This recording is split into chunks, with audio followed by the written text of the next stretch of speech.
Riley flew back to England to gather her things, and her parents flew back with her to the United States to meet Musk, who belatedly asked Riley's father for his blessing. Musk did not have his own house, which left the couple moving into a home that belonged to Musk's friend the billionaire Jeff Skoll. I had been living there a week when this random guy walked in, Riley said. I said, "Who are you?" He said, "I am Thay Homona. Who are you?" I told him, and then he just walked out. Musk later proposed to Riley again on the balcony of Skoll's house, unveiling a massive ring. He has since bought her 3 engagement rings, including the giant first one, an everyday ring, and one designed by Musk that has a diamond surrounded by 10 sapphires. I remember him saying, "Being with me was choosing the hard path." I didn't quite understand at the time, but I do now. It's quite hard, quite the crazy ride. Riley experienced a baptism by fire. The whirlwind romance had given her the impression that she was engaged to a world-conquering, jet-setting billionaire. That was true in theory but a murkier proposition in practice. As late July rolled around, Musk could see that he had just enough cash on hand to scrape through to the end of the year. Both SpaceX and Tesla would need cash infusions at some point just to pay the employees, and it was unclear where that money would come from with the world's financial markets in disarray and investments being put on hold. If things had been going more smoothly at Thay companies, Musk could have felt more confident about raising money, but they were not. He would come home every day, and there would be some calamity, Riley said. He was under immense pressure from all quarters. It was horrendous. SpaceX's third flight from Kwajalein jumped out as Musk's most pressing concern. His team of engineers had remained camped out on the island, preparing the Falcon 1 for another run. A typical company would focus just on the task at hand.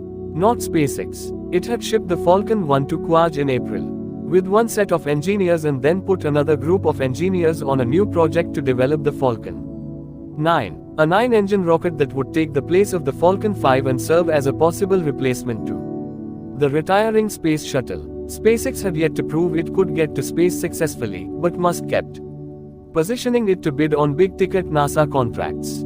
Asterisk. On July 30, 2008, the Falcon 9 had a successful test fire in Texas with all 9 of its engines lighting up and producing 850,000 pounds of thrust. 3 days later, in Kwaj, SpaceX's engineers fueled up Thay Falcon 1 and crossed their fingers. The rocket had an Air Force satellite as its payload, along with a couple of experiments from NASA. All told, the cargo weighed 375 pounds. SpaceX had been making significant changes to its rocket since the last failed launch. A traditional aerospace company would not have wanted the added risk, but Musk insisted that SpaceX push its technology forward while at the same time trying to make it work right. Among the biggest changes for Thay Falcon 1 was a new version of the Merlin 1 engine that relied on a tweaked cooling system. The first launch attempt on August 2, 2008, aborted at T-0 seconds. SpaceX regrouped and tried to launch again the same day. This time everything seemed to be going well. The Falcon 1 soared into the sky and flew spectacularly without any indication of a problem. SpaceX employees watching a webcast of the proceedings back in California let out hoots and whistles. Then, right at the moment when the first stage and second stage were to separate, there was a malfunction. An analysis after the fact would show that the new engines had delivered an unexpected thrust during the separation process that caused the first stage to bump up into the second stage, damaging the top part of the rocket and its engine. Asterisk. The failed launch left many SpaceX employees shattered. It was so profound seeing the energy shift over the room in the course of 30 seconds, said Dolly Singh, a recruiter at SpaceX. It was like the worst fucking day ever. You don't usually see grown-ups weeping, but there they were. We were tired and broken emotionally. Musk addressed the workers right away and encouraged them to get back to work. He said, "Look, we are going to do this. It's going to be okay. Don't freak out," Singh recalled. It was like magic. Everyone chilled out immediately and started to focus on figuring out what just happened and how to fix it. It went from despair to hope and focus. Musk put up a positive front to the public as well. In a statement, he said that SpaceX had another rocket waiting to attempt a fourth launch and a fifth launch planned shortly after that. I have also given the go-ahead to begin fabrication of Flight 6, he said. Falcon 9 development will also continue unabated. In reality, the third launch was a disaster with cascading consequences. Since the second stage of the rocket did not fire properly, SpaceX never got a chance to see if it had really fixed the fuel sloshing issues that had plagued the second flight. Many of the SpaceX engineers were confident that they had solved this problem and were anxious to get to the fourth launch, believing that they had an easy answer for the recent thrust problem. For Musk, the situation seemed graver. I was super depressed, Musk said. If we hadn't solved the slush coupling problem on Flight 2, or there was just some random other thing that occurred, say a mistake in the launch process or the manufacturing process unrelated to anything previous, then game over. SpaceX simply did not have enough money to try a fifth flight. He'd put $100 million into the company and had nothing to spare because of the issues at Tesla. Flight 4 was it, Musk said. If, however, SpaceX could nail the fourth flight, it would instill confidence on the part of the US government and possible commercial customers, paving the way for the Falcon 9 and even more ambitious projects. Leading up to the third launch, Musk had been his usual ultra-involved self. Anyone at SpaceX who held the launch back went onto Musk's critical path shit list. Musk would hound the person responsible about the delays, but, typically, he would also do everything in his power to help solve problems. I was personally holding up the launch once and had to give Elon twice daily updates about what was going on, said Kevin Brogan. But Elon would say, there are 500 people at this company. What do you need? One of the calls must have taken place while Musk courted Riley because Brogan remembered Musk phoning from the bathroom of a London club to find out how welding had gone on a large part of the rocket. Musk fielded another call in the middle of the night while sleeping next to Riley and had to whisper as he berated the engineers. He's giving us the pillow talk voice, so we all have to huddle around the speakerphone while he tells us, you guys need to get your shit together, Brogan said. With the fourth launch, the demands and anticipation had ratcheted to the point that people started making silly mistakes. Typically, the body of the Falcon 1 rocket traveled to Kwaj via barge. This time, Musk and the engineers were too excited and desperate to wait for the ocean journey. Musk rented a military cargo plane to fly the rocket body from Los Angeles to Hawaii and then on to Kwaj. This would have been a fine idea, except the SpaceX engineers forgot to factor in what the pressurized plane would do to the body of the rocket, which is less than an eighth of an inch thick. As the plane started its descent into Hawaii, everyone inside of it could hear strange noises coming from the cargo hold. I looked back and could see the stage crumpling, said Bulent Altan, the former head of avionics at SpaceX. I told the pilot to go up, and he did. The rocket had behaved much like an empty water bottle will on a plane, with the air pressure pushing against the sides of the bottle and making it buckle. Altan calculated that the SpaceX team on the plane had about 30 minutes to do something about the problem before they would need to land. They pulled out their pocket knives and cut away the shrink wrap that held the rocket's body tight.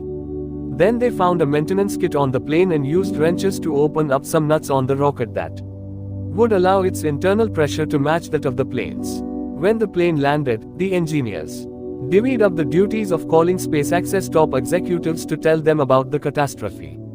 It was 3 a.m. Los Angeles time, and one of the executives volunteered to deliver the horrific news to Musk. The thinking at the time was that it would take 3 months to repair the damage. The body of the rocket had caved in several places, baffles placed inside the fuel tank to stop the sloshing problem had broken, and an assortment of other issues had appeared.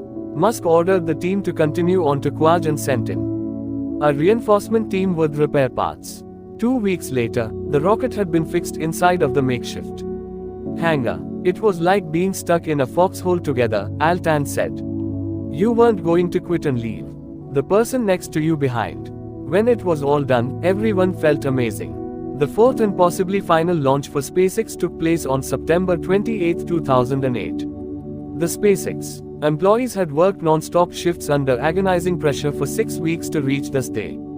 Their pride as engineers and their hopes and dreams were on the line. The people watching back at the factory were trying their best not to throw up, said James McLaurie, a machinist at SpaceX. Despite their past flubs, the engineers on Kwaj were confident that this launch would work. Some of these people had spent years on the island going through one of the most surreal engineering exercises in human history. They had been separated from their families, assaulted by the heat, and exiled on their tiny launchpad outpost. Sometimes without much food, for days on end as they waited for the launch windows to open and dealt with the aborts that followed. So much of that pain and suffering and fear would be forgotten if this launch went successfully. In the late afternoon on the 28th, the SpaceX team raised the Falcon 1 into its launch position. Once again, it stood tall, looking like a bizarre artifact of an island tribe as palm trees swayed beside it. And a smattering of clouds crossed through the spectacular blue sky. By this time, SpaceX had upped its webcast game, turning each launch into a major production both for its employees and the public. 2. SpaceX marketing executives spent 20 minutes before the launch going through all the technical ins and outs of the launch. The Falcon 1 was not carrying real cargo this time, neither the company nor the military wanted to see something else blow up or get lost at sea, so the rocket held a 360-pound dummy payload. The fact that SpaceX had been reduced to launch theater did not faze the employees or dampen their enthusiasm. As the rocket rumbled and then climbed higher, the employees back at SpaceX headquarters let out raucous cheers. Each milestone that followed, clearing the island, engine checks coming back good, was again met with whistles and shouts. As the first stage fell away, the second stage fired up. About 90 seconds into the flight and the employees turned downright rapturous, filling the webcast with their ecstatic hollering. "Perfect," said one of the talking heads. The Kestrel engine glowed red and started its 6-minute burn. When the second stage cleared, I could finally start breathing again and my knees stopped buckling, said McLaurie. The fairing opened up around the 3-minute mark and fell back toward Earth. And, finally, around 9 minutes into its journey, the Falcon 1 shut down just as planned and reached orbit, making it the first privately built machine to accomplish such a feat. It took 6 years, about 4.5 more than Musk had once planned, and 500 people to make this miracle of modern science and business happen. Earlier in the day, Musk had tried to distract himself from the mounting pressure by going to Disneyland with his brother Kimball and their children. Musk then had to race back to make the 4 p.m. launch and walked into SpaceX's trailer control room about 2 minutes before blastoff. When the launch was successful, everyone burst into tears, Kimball said. It was one of the most emotional experiences I've had. Musk left the control room and walked out to the factory floor, where he received a rock star's welcome. "Well, that was freaking awesome," he said. "There are a lot of people who thought we couldn't do it, a lot actually, but as the saying goes, the fourth time is the charm, right? There are only a handful of countries on Earth that have done this. It's normally a country thing, not a company thing. My mind is kind of frazzled, so it's hard for me to say anything, but, man, this is definitely one of the greatest days in my life, and I think probably for most people here. We showed people we can do it. This is just the first step of many. I am going to have a really great party tonight. I don't know about you guys." Mary Beth Brown then tapped Musk on the shoulder and pulled him away to a meeting. The afterglow of this mammoth victory faded soon after the party ended, and the severity of SpaceX's financial hell became top of mind again for Musk. SpaceX had the Falcon 9 efforts to support and had also immediately green-lighted the construction of another machine, the Dragon capsule, that would be used to take supplies, and one day humans, to the International Space Station. Historically, either project would cost more than $1 billion to complete, but SpaceX would have to find a way to build both machines simultaneously for a fraction of the cost. The company had dramatically increased the rate at which it hired employees and moved into a much larger headquarters in Hawthorne, California. SpaceX had a commercial flight booked to carry a satellite into orbit for the Malaysian government, but that launch and the payment for it would not arrive until the middle of 2009. In the meantime, SpaceX simply struggled to make its payroll. The press did not know the extent of Musk's financial woes, but they knew enough to turn detailing Tesla's precarious financial situation into a favored pastime. A website called The Truth About Cars began a Tesla Death Watch in May 2008 and followed up with dozens of entries throughout the year. The blog took special pleasure in rejecting the idea that Musk was a true founder of the company, presenting him as the monument and chairman who had more or less stolen Tesla from the genius engineer Eberhard. When Eberhard started a blog detailing the pros and cons of being a Tesla customer, the auto site was all too happy to echo his gripes. Top Gear, a popular British television show, ripped the Roadster apart, making it look as if the car had run out of juice during a road test. People joke about the Tesla Death Watch and all that, but it was harsh, said Kimball Musk. One day there were 50 articles about how Tesla will die. Then, in October 2008, just a couple weeks after SpaceX's successful launch, Valleywag appeared on the scene again. First it ridiculed Musk for officially taking over as CEO of Tesla and replacing Rory, on the grounds that Musk had just lucked into his past successes. It followed that by printing a tell-all mail from a Tesla employee.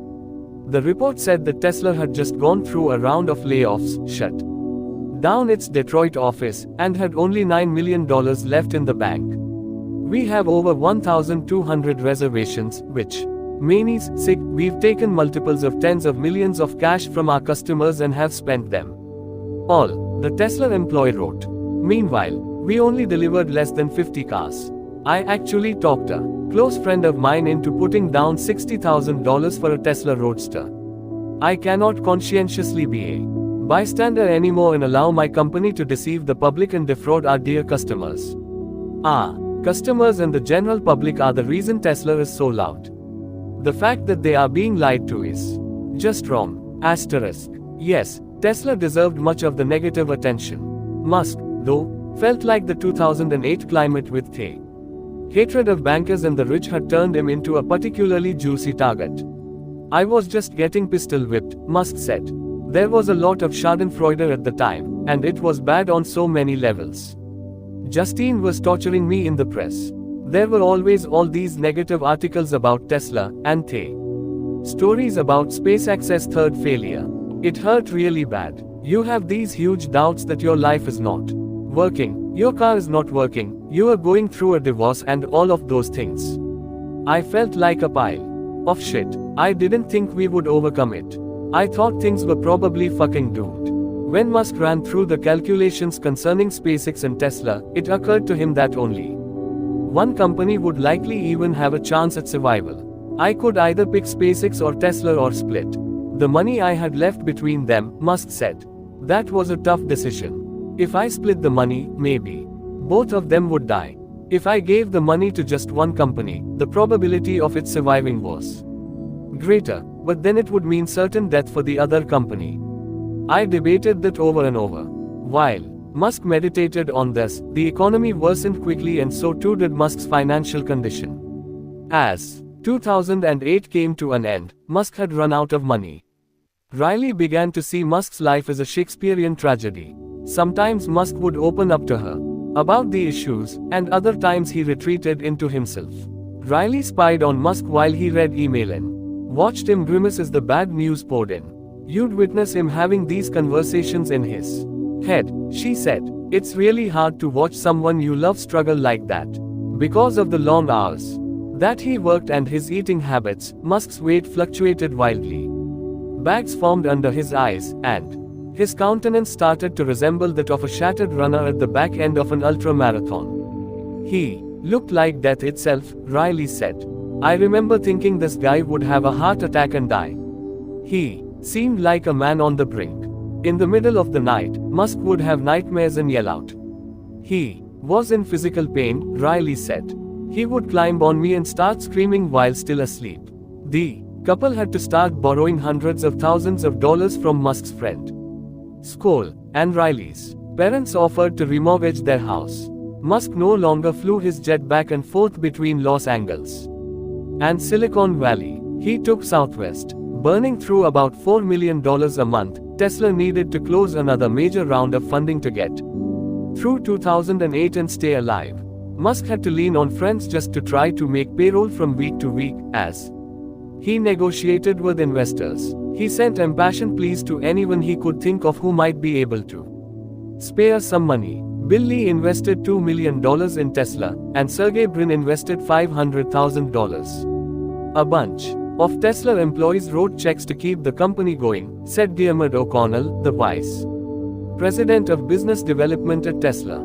They turned into investments, but, at the time, it was $25,000 or $50,000 that you didn't expect to see again. It just seemed like holy shit, this thing is going to crater. Kimball had lost most of his money during the recession when his investments bottomed out but sold what he had left and put it into Tesla as well. I was close to bankruptcy, Kimball said. Tesla had set the prepayments that customers made for the Roadsters aside, but Musk now needed to use that money to keep the company going, and soon those funds were gone, too. These fiscal maneuvers worried Kimball. I'm sure Elon would have found a way to make things right, but he definitely took risks that seemed like they could have landed him in jail for using someone else's money, he said. In December 2008, Musk mounted simultaneous campaigns to try to save his companies. He heard a rumor that NASA was on the verge of awarding a contract to resupply the space station. SpaceX's fourth launch had put it in a position to receive some of this money, which was said to be in excess of $1 billion. Musk reached out through some back channels in Washington and found out that SpaceX might even be a front-runner for the deal. Musk began doing everything in his power to assure people that the company could meet the challenge of getting a capsule to these. As for Tesla, Musk had to go to his existing investors and ask them to pony up for another round of funding that needed to close by Christmas Eve to avoid bankruptcy. To give the investors some measure of confidence, Musk made a last-ditch effort to raise all the personal funds he could and put them into the company. He took out a loan from SpaceX, which NASA approved, and earmarked the money for Tesla. Musk went to the secondary markets to try to sell some of his shares in SolarCity. He also seized about $15 million that came through when Dell acquired a data center software startup called Everdream, founded by Musk's cousins, in which he had invested. It was like the fucking Matrix, Musk said, describing his financial maneuvers. The Everdream deal really saved my butt. Musk had cobbled together $20 million and asked Tesla's existing investors, since no new investors materialized, to match that figure. The investors agreed, and on December 3, 2008, they were in the process of finalizing the paperwork for the funding round when Musk noticed a problem. Vantage Point Capital Partners had signed all of the paperwork except for one crucial page. Musk phoned up Alan Salzman, Vantage Point's co-founder and managing partner, to ask about the situation. Salzman informed Musk that the firm had a problem with the investment round because it undervalued Tesla. I said, I've got an excellent solution then. Take my entire portion of the deal. I had a real hard time coming up with the money. Based on the cash we have in the bank right now, we will bounce payroll next week. So unless you've got another idea, can you either just participate as much as you'd like, or allow the round to go through, because otherwise we will be bankrupt. Salzman balked and told Musk to come in the following week at 7 a.m. to present to Vantage Point's top brass. Not having a week of time to work with, Musk asked to come in the next day, and Salzman refused that offer, forcing Musk to continue taking on loans. The only reason he wanted the meeting at his office was for me to come on bended knee begging for money so he could say no, Musk theorized. What a fuckhead. Vantage Point declined to speak about this period, but Musk believed that Salzman's tactics were part of a mission to bankrupt Tesla. Musk feared that Vantage Point would oust him as CEO, recapitalize Tesla, and emerge as the major owner of the carmaker. It could then sell Tesla to a Detroit automaker or focus on selling electric drivetrains and battery packs instead of making cars. Such reasoning would have been quite practical from a business standpoint but did not match up with Musk's goals for Tesla. Vantage Point was forcing that wisdom down the throat of an entrepreneur who wanted to do something bigger and bolder, said Steve Jurvetson, a partner at Draper Fisher Jurvetson and Tesla investor. Maybe they're used to a CEO buckling, but Elon doesn't do that. Instead, Musk took another huge risk. Tesla recharacterized the funding as a debt round rather than an equity round, knowing that Vintage Point could not interfere with a debt deal. The tricky part of the strategy was that investors like Jurvetson, who wanted to help Tesla, were put in a bind because venture capital firms are not structured to do debt deals. And convincing their backers to alter their normal rules of engagement for a company that could very well go bankrupt in a matter of days would be a very tough ask. Knowing this, Musk bluffed. He told The investors that he would take another loan from SpaceX and fund the entire round, all $40 million. Himself. The tactic worked. When you have scarcity, it naturally reinforces greed and leads to more interest, Jurvetson said. It was also easier for us to go back to our firms and say, here is the deal. Go, or no go. The deal ended up closing on Christmas Eve, hours before Tesla would have gone bankrupt. Musk had just a few $100,000 left and could not have made payroll the next day. Musk ultimately put in $12 million, and the investment firms put up the rest. As for Salzman, Musk said he should be ashamed of himself. At SpaceX, Musk and the company's top executives had spent most of December in a state of fear. According to reports in the press, SpaceX, the one-time front-runner for the large NASA contract, had suddenly lost favor with the space agency. Michael Griffin, who had once almost been a co-founder of SpaceX, was the head of NASA and had turned on Musk. Griffin did not care for Musk's aggressive business tactics, seeing him as borderline unethical. Others have suggested that Griffin ended up being jealous of Musk and SpaceX. On December 23, 2008, however, SpaceX received a shock. People inside NASA had backed SpaceX to become a supplier for the ISS. The company received $1.6 billion as payment for 12 flights to the space station. Staying with Kimball in Boulder, Colorado, for the holidays, Musk broke down in tears as the SpaceX and Tesla transactions processed. I hadn't had an opportunity to buy a Christmas present for Tallulah or anything, he said.